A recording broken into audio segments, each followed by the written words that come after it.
এটা মহামান্য হাইকোর্টের কাছে, যেহেতু বাবরি মসজিদ করার জন্য আমাকে উত্তরপ্রদেশ থেকে শুরু করে, বোম্বাই থেকে শুরু করে বিভিন্ন জায়গায় এবং কি কলকাতারও বিজেপির কিছু নেতা জানেন যে ডাইরেক্ট হুমকি দিয়েছে যে আমাকে প্রাণে মেরে ফেলা হবে, আমার গর্দান কেটে দেওয়া হবে। এই সমস্ত হুমকি অনেক পেয়েছি। তাই আমি মহামান্য কলকাতা হাইকোর্টের কাছে আমার সিকিউরিটির জন্য আমি অ্যাপ্লিকেশন করি এবং সেখানে হাইকোর্টের justice doctor Subra Ghosh madam আমাকে সিকিউরিটি দেওয়ার জন্য হোম ডিপার্টমেন্টকে একটা অর্ডার করেছিলেন।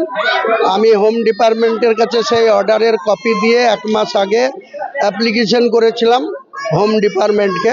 হোম ডিপার্টমেন্ট আমাকে এখানে Y+ সিকিউরিটি বরাদ্দ করেছে। সবসময় আমার সঙ্গে, আমার বাড়িতে এবং আমার সঙ্গে যেখানে আমি মুভমেন্ট করব, আমার সঙ্গে সিকিউরিটি থাকবে, কেন্দ্রীয় সিকিউরিটি।